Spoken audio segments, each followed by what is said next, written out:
It's a Tuesday afternoon and you are buying a sofa. $2,000 and you put it on the credit card and you're not being reckless about it. You've already decided you'll clear it over the next few months. You will make the final payment on that sofa in the year 2043. Not because anything goes wrong, not because you lose your job or get sick or stop caring. You will pay that card on time every single month for the next 16 years and 8 months. And you will never once be late, and the sofa will be in a landfill for a decade before you finish paying for it. Here's how that happens. You're 26. This is your first real credit card. A $19,000 limit, 22.9% APR, which is a number you glanced at once during the application and have not thought about since. You earn $3,400 a month after tax. You're fine. This is not a story about someone in trouble. The sofa arrives, it's genuinely nice, and about 3 weeks later, the statement arrives, and this is the moment everything is decided, although it will not feel like a moment at all. The statement says, balance, $2,000, minimum payment due, $58.17. And you look at that number and you feel something I want to name precisely because it's the engine of this entire video. You feel relief. $58 is nothing. You were braced for a demand and you got a suggestion. So you pay it. You might even round it up to 60 because you're a responsible person.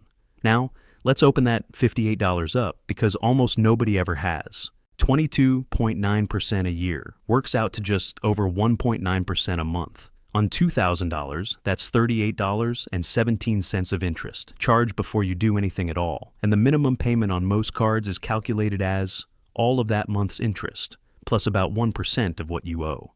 So your $58 is $38 of interest and $20 of sofa. You paid $58. Your debt went down by 20. That's it. That's the whole mechanism. And everything that follows is just that same sum running for 200 months. And I want to be careful here, because it's tempting to make this sound like a conspiracy, and it isn't one. The minimum payment isn't designed to trap you. It's designed to be the smallest number that keeps your account healthy. You're current. You're not in default. Nobody is calling you. It does exactly what it says. The problem is that people read minimum payment as the amount I should pay, when what it actually means is the amount below which this becomes a different kind of problem. It is a floor. Almost everybody treats it as a plan. Month 6. You have paid faithfully 6 times. $349 has left your account. Your balance is $1,884, 6 months of paying, and the sofa debt has gone down by $116. At exactly this rate, you will clear it somewhere in your 40s. But you don't notice, and here is why. This is the part that makes minimum payments genuinely different from every other kind of financial mistake. Nothing tells you. There is no letter. Your credit score is completely fine. In fact, it is improving because you have a card with a payment history and you have never missed. The app is green. You are, by every visible signal available to you, a person handling their money correctly. Compare that to anything else. Go overdrawn and you get a fee. Miss a payment and you get a call. Overspend at the shops and you notice at the till.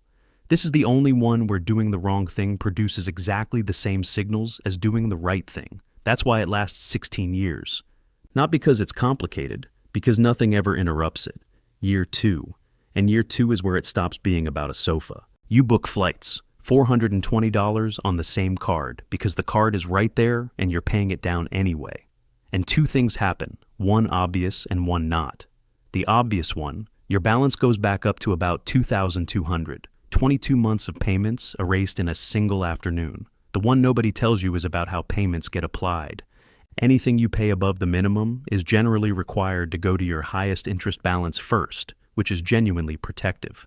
But anything at or below the minimum can be applied to the lowest rate balance instead. So, if you're carrying a promotional balance or a cash advance at a different rate alongside your purchases, your minimum payment can quietly service the cheap debt, while the expensive debt keeps compounding untouched. You are paying every single month, and the balance that actually hurts you barely moves. Year 5. Let's total it up.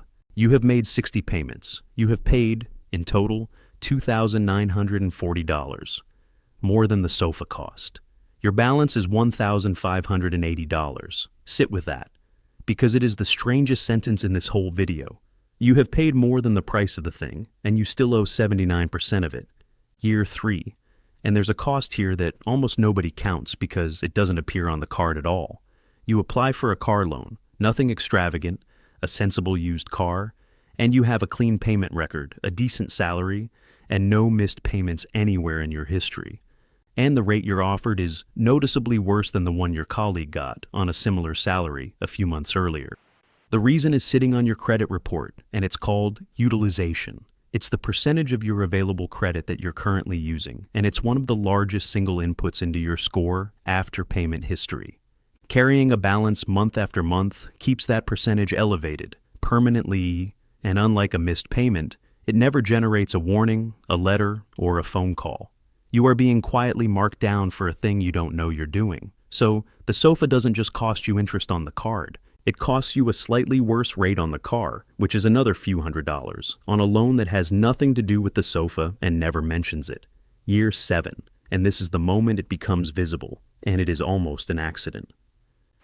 You're looking at the statement for something else entirely, checking a transaction you don't recognize, and your eye catches a box near the bottom of the page.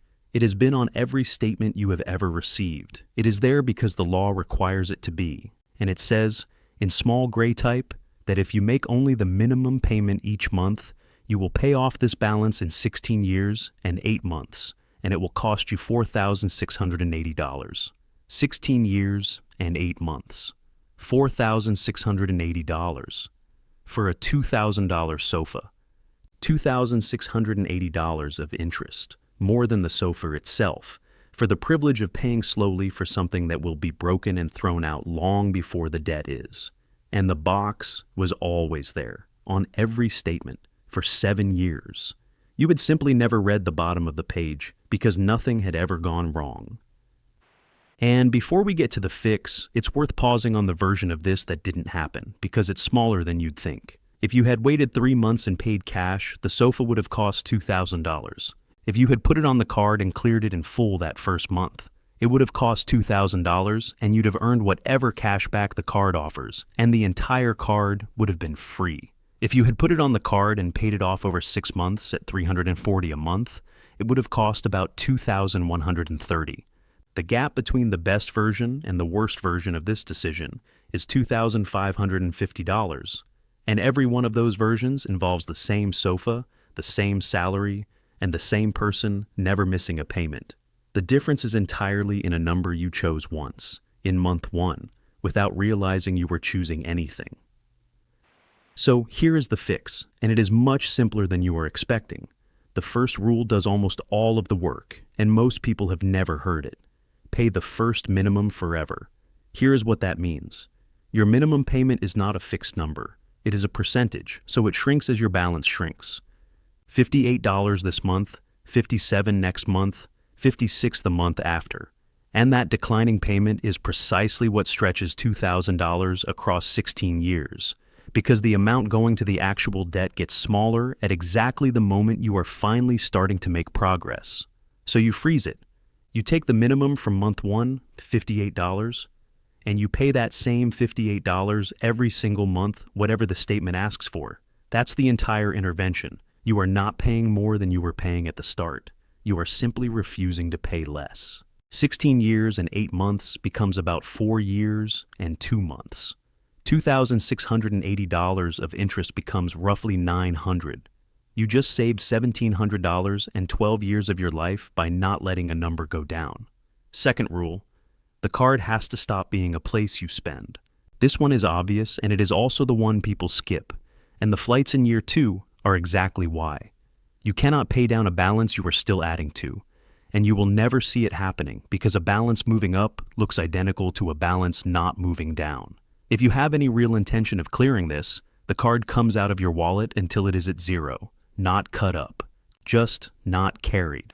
Third, if you have more than one card, put every spare cent at the highest interest rate first and the frozen minimum on everything else, not the smallest balance, the highest rate. There is a real argument for the smallest balance method on motivational grounds, and if you genuinely need an early win to stay in it, take it. But if you can hold your nerve, highest rate is worth more money. And fourth, the honest one, because I don't want you leaving with the wrong idea. The minimum payment is not the enemy. It is doing something genuinely valuable. It keeps your account current, it protects your credit score, and in a month where things go badly wrong, it is the thing that stops a hard situation becoming a permanent one. If you are having a terrible month, pay the minimum and do it without guilt. That is exactly what it is for. The mistake was never paying the minimum once.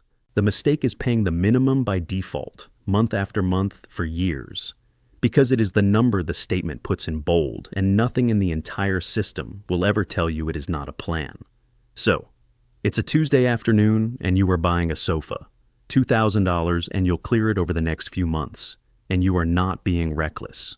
The only thing standing between you and the year 2043 is whether, when that first statement arrives and asks you politely for $58, you decide that $58 is the least you will pay or the most.